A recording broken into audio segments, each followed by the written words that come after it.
Hello students, welcome to my channel online classes.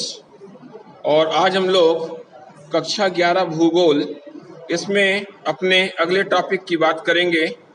इसके पहले हम लोग अध्याय 9 सौर विकिरण, ऊष्मा संतुलन एवं तापमान इसकी बातें कर रहे थे और इसके अंतर्गत हम लोगों ने सौर विकिरण की कुछ बात करी थी और आज हम लोग इसके अगले टॉपिक पे बात करेंगे। और यहाँ पे आ रहा है पृथ्वी की सतह पर सूर्य के ताप की भिन्नता।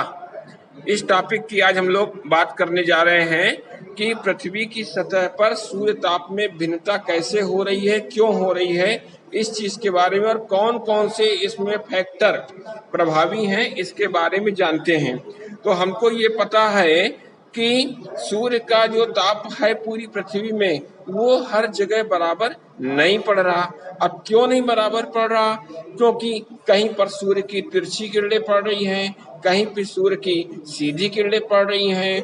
कभी दिन की अवधि कम होती है, सुबह 5 बजे 5:15 बजे दिन शुरू हो जाता है, सूरज निकलता है और रात के 7 बजे तक जो है दिन रहता है। और कहीं कंडीशन ये होती है कि सुबह 7 बजे शुरुआत होती है और 5 बजे ही दिन डूब जाता है। कभी 14 घंटे का दिन होता है, कभी 12 घंटे का दिन होता है। तो ऐसी कंडीशन में हमको सोचना ये है कि पृथ्वी में जब सूर्य की किरणें असमान रूप से मिल रही हैं, इसका टेम्परेचर असमान रूप से पड़ रहा है। साथ में इसके पहले भी हम लोगों ने 2 चीजें पढ़ी थी, एक उपसौर देखा था और दूसरा अपसौर देखा था। ये 2 कंडीशन होती है जब पृथ्वी सूर्य से समीप और सूर्य से दूर हुआ करती है। तो ऐसी कंडीशन में 2 चीजें होती हैं और इसको हम उपसौर और अपसौर के नाम से जानते हैं। अब यहाँ पे हम लोग बात करते हैं कि सूर्य के टेम्परेचर की जो ऊर्जा है वो पृथ्वी तक जब आती है तो कैसे भिन्न भिन्न हो जाती है, कौन कौन से फैक्टर काम करते हैं। तो सबसे पहला फैक्टर होता है कि सूर्य किरणों का तिरछापन। यहाँ पे आप एक चित्र देख रहे हैं, इस चित्र में ये देखते हैं कि सूर्य की जो भी किरण चली आ रही है वो पृथ्वी पे किस कंडीशन पे है।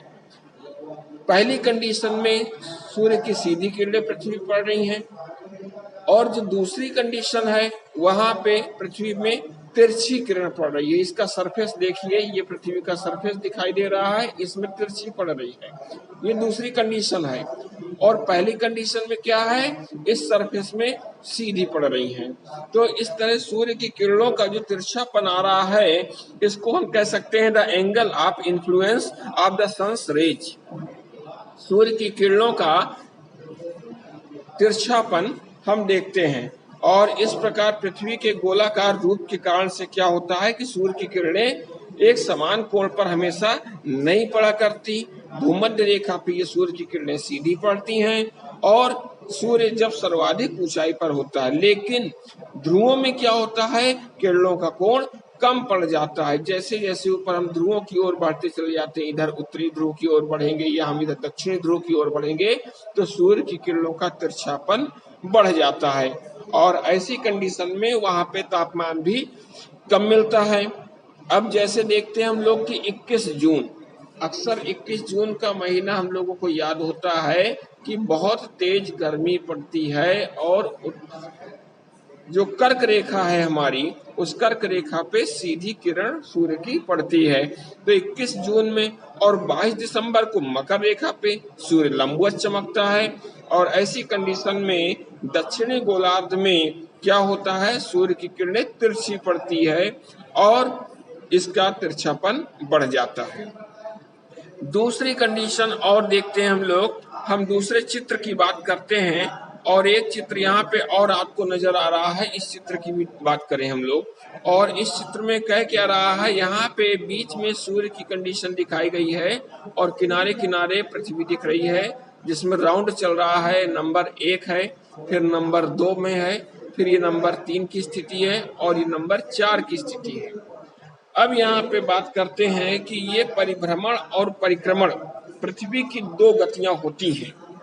जब पृथ्वी अपनी धुरी पे ही राउंड करती है, बिल्कुल लट्टू की तरह से या चक्री की तरीके से जब अपनी ही जगह में वो राउंड करती है, अपनी धुरी में घूमती है, तो इसको परिभ्रमण गति कहते हैं। और जब ये परिक्रमा करती है सूर्य के चारों ओर, तब इसको हम क्या कहते हैं? परिक्रमण गति कहते हैं। और क्या होता है कि यही इसमें एक प्रकाश वृत्त हुआ करता है, और जो ये प्रकाश वृत्त होता है ये भूमध्य रेखा को दो भागों में काटा करता है। और इसमें क्या होता है कि 66.5 डिग्री का कोण बनाती हुई सूर्य के चारों ओर ये घूमती है पृथ्वी। और फिर ये जो स्थितियां चेंज होती हैं, 21 मार्च, 21 जून है, 23 दिसंबर है, फिर 22 दिसंबर है, इन स्थितियों में क्या होता है कि धीमे धीमे दिन की अवधि बढ़ती है। दक्षिणी ध्रुव में 6 माह का दिन होता है। इसके विपरीत भूमध्य रेखा से जब उत्तर दिशा में जाएंगे तब दिन की अवधि कम हो जाती है, और उत्तरी ध्रुव में 6 महीने की रात होती है। तो इस तरह क्या होता है कि दिन की लंबाई और रात की लंबाई इसमें भी चेंजिंग आ जाती है। इसके अलावा और भी कोई चीजें हैं, कुछ फैक्टर और भी हैं, जिसमें पृथ्वी से सूर्य की दूरी भी एक फैक्टर है कि कितना प्रकाश हमको यहाँ पे मिल पाता है। तो इसमें हम लोग देखते हैं, एक चित्र और सामने आ रहा है, और इस चित्र को आप देखिए। इन सभी चित्रों को आप अपनी बुक में बना लीजिएगा, सेट कर लीजिएगा, और इसी से आप समझा पाएंगी, एग्जाम में अपने आप लिख पाएंगे। तो पृथ्वी से सूर्य की दूरी, इसका मतलब distance of sun from the earth. तो सूर्य से पृथ्वी की दूरी हमेशा एक समान नहीं रहती है, और हमने उपसौर और अपसौर की बात की थी। यहाँ पे हम ये जानते हैं कि जो उपसौर की अपेक्षा जो अपसौर की स्थिति होती है उसमें पृथ्वी की दूरी अधिक होती है। यहाँ पे चित्र में भी इसने बताया हुआ है, इधर अपसौर है, इधर की ओर उपसौर दिया गया है। इसके अलावा और भी चीज है, ये दूरियों में क्या डिफरेंस है कि 1464 लाख किलोमीटर और 1512 लाख किलोमीटर ये दूरी इसमें क्रमशः रहती है। और अपसौर की स्थिति में पृथ्वी को सूर्य से कम ऊर्जा मिलती है, और उपसौर की स्थिति में अधिक सूर्यताप मिलता है, अधिक वो पास में रहती है। क्योंकि आज हम लोग यहाँ पे पढ़ रहे हैं कि कैसे सौर विकिरण पृथ्वी पे कितनी मात्रा में मिल रहा है। इसके अलावा एक कंडीशन को और मिलती है कि वायुमंडल की अवस्था कैसी है, कंडीशन ऑफ एटमॉस्फेयर। अब इसमें धरातल में जो भी सूर्यताप मिलता है, वायुमंडल किस अवस्था में है, प्रतिबिंबित होती है, उसमें कुछ मात्रा में वायुमंडल द्वारा सोख लिया जाता है, या कितना मात्रा में पृथ्वी में पहुंच करके वापस आ रहा है, ये सभी मात्राएं निर्भर करती हैं वायुमंडल पे।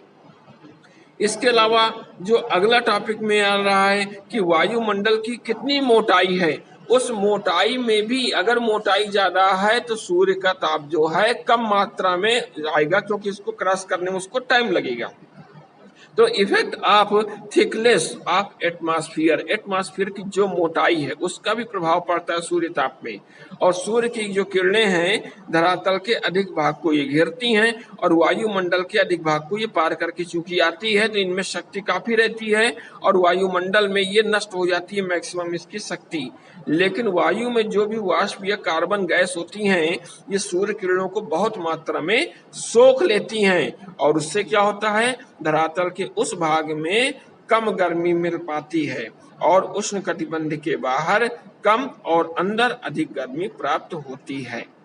इसके बाद और भी आगे देखते हैं तो एक जगह और बात आती है जिसको हम सौर कलंक कहते हैं। क्या कहते हैं? सौर कलंक। अब ये सौर कलंक क्या है? इसको एक तरह से हम सूर्य के ऊपर कुछ धब्बे दिखाई देते हैं, स्पॉट दिखाई देते हैं, इनको हम सन स्पॉट के नाम से भी जानते हैं। अब सन स्पॉट क्या है?